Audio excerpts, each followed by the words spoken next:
The British Empire. At its peak, it covered 25% of the Earth's land surface and ruled over 412 million people. That's right. 1 out of every 4 people on the planet was a subject of the Queen. It was the largest empire in human history. Bigger than the Mongols, bigger than the Romans, and definitely bigger than whatever Napoleon was trying to do. But here's the question that keeps historians, politicians, and Twitter users awake at night. How? How did a rainy, foggy, tiny island in the North Atlantic, known mostly for boiling their food until it has no flavor, manage to conquer the world? And more importantly, were they the good guys who brought trains, democracy, and cricket to the world? Or were they the bad guys who looted everything that wasn't nailed down, invented concentration camps, and drew borders so badly we're still fighting wars about them today? The answer is yes. Buckle up. Grab your tea, because we are about to colonize your attention span. Our story starts in the 1500s. Back then, England wasn't an empire. It was just, okay, Spain and Portugal were the cool kids. They had discovered the New World, and were busy bringing back boatloads of gold and silver. But England had a problem. They were broke, and they were late to the party. Enter Queen Elizabeth I. So, England adopted a bold foreign policy called state-sponsored piracy. They hired guys like Francis Drake. Technically, he was a privateer, which is just a fancy word for a pirate with a hall pass from the Queen. Drake sailed around the world, stealing Spanish gold and becoming a national hero. This enraged the King of Spain, Philip II, who punished him severely by launching the Spanish Armada to invade England. It looked like the end for England. But then, 2 things happened. 1. The English ships were faster. 2. The weather. The Protestant wind destroyed the Spanish fleet. England survived, and they realized something important. Hey, if we have a really good navy, we can go wherever we want. And thus, the Royal Navy was born, the backbone of the empire. Now that the seas were safer, England started planting flags. They tried setting up a colony in Roanoke, America. It disappeared. Sound effect, X-Files theme. They tried Jamestown. Everyone starved and ate their shoes. But eventually, they figured it out. And they found something even better than gold. Agriculture. Specifically tobacco in America and sugar in the Caribbean. Europeans were addicted to sugar. They put it on everything. Meat, eggs, wine. Their teeth were rotting out of their heads, but they loved it. But growing sugar is hard work. And the British didn't want to do hard work. So, they did the worst thing in human history. The transatlantic slave trade. Britain became the world's leading human trafficker. They took millions of people from Africa, shipped them to the Caribbean and America under horrific conditions, and forced them to work until they died. This created massive wealth for Britain. The shiny cities of Liverpool and Bristol, built on the backs of enslaved people. No. You're a monster, Jeffrey. This is the first major point for the villain column. The economic foundation of the early empire was morally bankrupt. While the Americas were growing tobacco, the real money was in the East. India. India had spices, cotton, silk, and tea. But the Queen didn't conquer India. A company did. The British East India Company. Imagine if Amazon had its own private army, its own navy, and the legal right to declare war. That was the East India Company. They went to India and asked the Mughal emperor for permission to trade.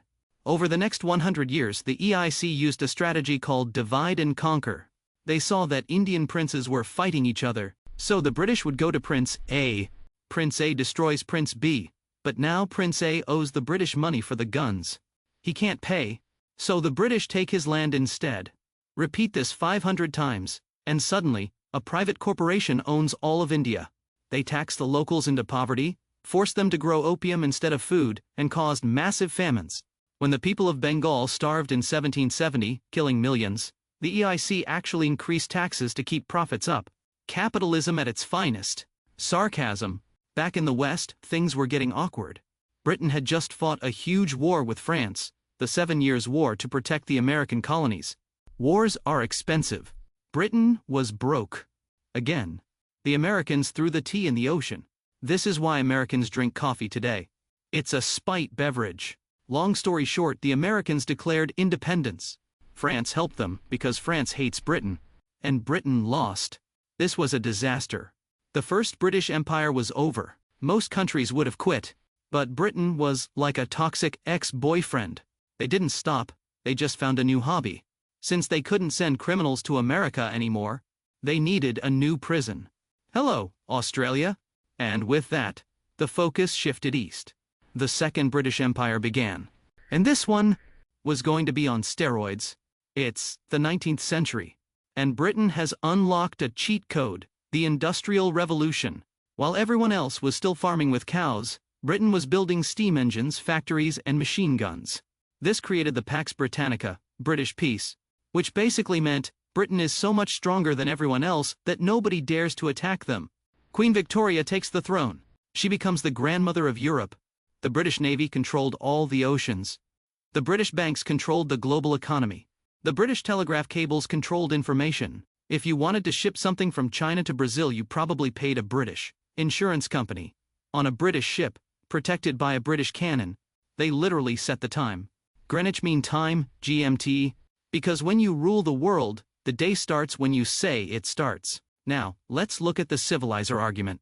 Proponents say, look, we built the largest railway network in India. We built schools. We ended the practice of sati, where widows were burned alive. We created a unified legal system. And that's the catch. Yes, they built infrastructure. But they built the railways to get troops in and resources out.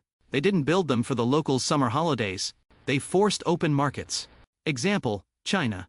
Britain wanted Chinese tea. China wanted nothing. Britain had. China only accepted silver. Britain was running out of silver. So Britain started selling them opium, drugs. So Britain declared war on China, twice, to force them to buy drugs. And they took Hong Kong as a souvenir. Villain score, plus 1,000. By the late 1800s, Europe was jealous. Germany and France wanted empires too. So they held a meeting. The Berlin Conference of 1884. They drew lines on the map of Africa. Did they care about tribal boundaries? No. Did they care about language groups? No. Did they care that straight lines look nice on a map? Yes. Britain got the best bits. A line from Cairo, Egypt, to Cape Town, South Africa. But down in South Africa, they ran into a problem. The Boers, Dutch settlers. The Boer War was nasty. And here, the British invented something horrific. To stop the Boer guerrillas, the British rounded up their wives and children and put them in camps. Disease spread. Thousands of women and children died. It wasn't the Holocaust, that's later, different bad guys, but it was a stain on the British conscience that shocked the world. 1914. World War I begins. Britain joined the war because Germany invaded Belgium. Did Britain care about Belgium? Maybe a little, but mostly, they were worried Germany was building a navy that could challenge other navy. And there is only room for one sheriff in this town. Britain called upon the Empire. Hey guys, king's in trouble. Come die in a muddy trench for a country you've never visited. And they did. Over 2.5 million soldiers from the colonies fought for Britain. India alone sent over 1 million men. They were promised, if you help us win, maybe we'll give you more independence. Britain won. They even took Germany's colonies, Tanzania and Namibia. The empire was now at its absolute biggest size in history. But look at the bank account.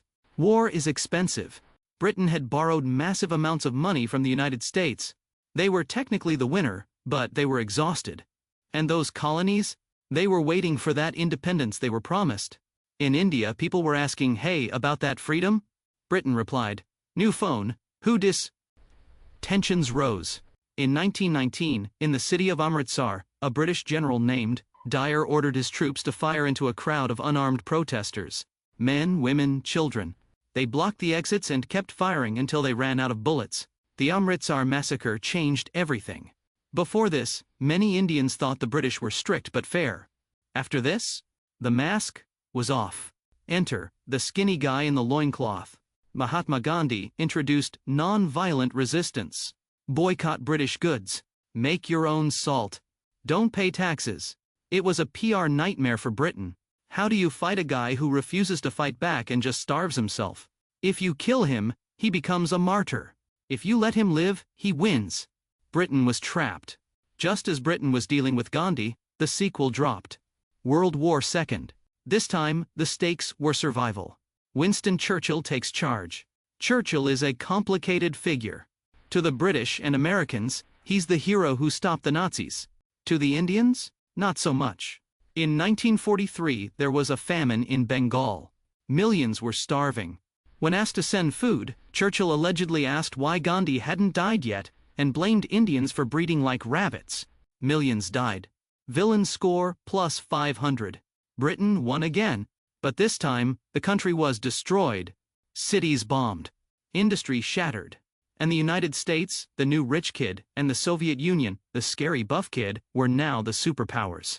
Britain was like an old boxer who won the fight but broke every bone in his body. And so began the greatest retreat in history. First up, the jewel in the crown, India. Britain realized they couldn't hold it. So they decided to leave. Fast. They sent Lord Mountbatten to wrap things up. They drew a line on the map to separate Hindu-majority India and Muslim-majority Pakistan. The Radcliffe Line, drawn by a lawyer who had never been to India before. He literally drew it in a few weeks. The partition of India was a bloodbath. 14 million people displaced. Up to 2 million died in religious violence. Britain just packed up and left the mess behind. Whoops. Sorry about that. Cheerio. In Africa, the winds of change were blowing. Sometimes it was peaceful. Sometimes it was brutal, like the Mau Mau uprising in Kenya. But one by one, the Union Jack came down. The empire was evaporating. If you want to pinpoint the exact second the British Empire died, it was 1956. Egypt's President Nasser nationalized the Suez Canal, which Britain owned. Britain was furious. How dare you take back the canal you built on your own land? It was a classic 19th century imperial bullying tactic. But they forgot it was the 20th century. The US President, Eisenhower, was furious. Britain had to withdraw in humiliation. The world saw the truth. Britain could no longer act without American permission. The lion had no teeth.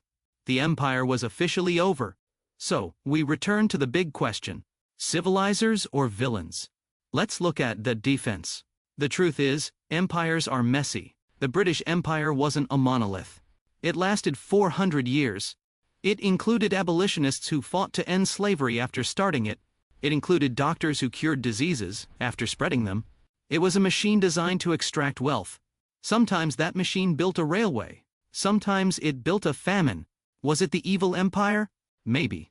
Was it a force for civilization? In some ways, but mostly, it was just history. A tiny island got really powerful, did a lot of stuff, and then got tired. And now? They mostly just complain about the weather and make excellent documentaries. But, hey, at least we got the Beatles out of it. If you enjoyed watching us compress 400 years of history into 30 minutes, please smash that subscribe button. It's the only way we can colonize the YouTube algorithm. Check out our sponsor name, or click here to watch our video on why France loses wars. Just kidding, France, we love you.